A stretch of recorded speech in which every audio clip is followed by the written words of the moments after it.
Hello, my name is Samantha Deshong, and I'm going to be giving a speech on gestational diabetes. Have you ever been scrolling Facebook and seen like a 20-pound baby and wondered what the cause of that was? Well, most likely the cause was gestational diabetes. Working in the medical field, I work with women that suffer from this disease on a daily basis. Gestational diabetes is a disease that affects many but can have a positive outcome if managed properly. First, I'll tell you what gestational diabetes is. Next, I'll explain the effects on mother and baby. And finally, we will talk about the treatment and management of this disease. Did you even know that diabetes can affect a pregnant woman? What is gestational diabetes? Gestational diabetes is defined as any degree of glucose intolerance with onset or first recognition during pregnancy. According to the Center for Disease Control and Prevention, for every 100 pregnant women, 2 to 10 will suffer from this disease. But what causes this? The placenta, an organ that feeds the baby during pregnancy, disrupts the insulin's ability to control the body's glucose. This is called insulin resistance. What normally happens in a pregnant woman is your pancreas produces 3 times the amount of insulin to overcome this hormonal change. But in a woman with gestational diabetes, the pancreas is not able to meet that quota. When do you find out that you have gestational diabetes? Most women find out between 24 to 28 weeks of pregnancy. Around the 24th week of pregnancy, you'll be sent for a glucose tolerance test.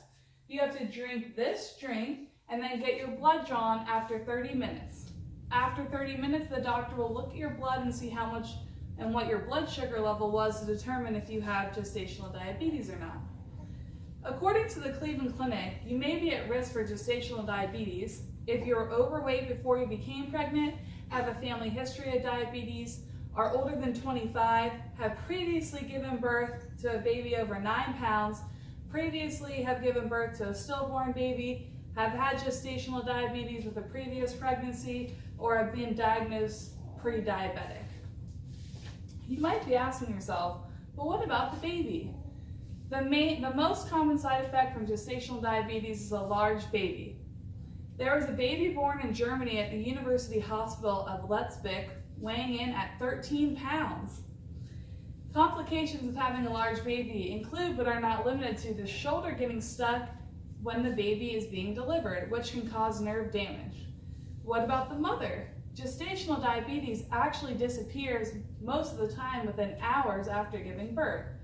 For years, it has been thought that gestational diabetes will predispose you to have type 2 diabetes later on in life. A new study by Gunderson, using information from Cardia, which tracked 2,400 women's health over 2 decades, proves showing that mothers whose pregnancies were complicated by gestational diabetes were 4 times more likely to get type 2 diabetes later in life. So how do we manage and treat this disease?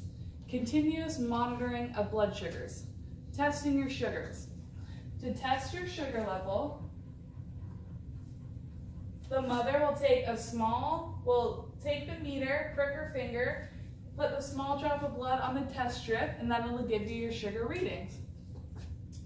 Mothers should be testing their sugars 1 hour after eating instead of the normal 2 hours, according to Dr.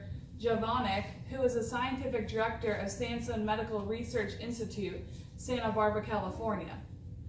Controlling your sugar levels. According to the Mayo Clinic, expectant mothers can control gestational diabetes by eating healthy foods, exercising, and if required, taking medication. The ADA recommends a diet that restricts carbohydrates but still meets the caloric intake needs of a pregnant woman.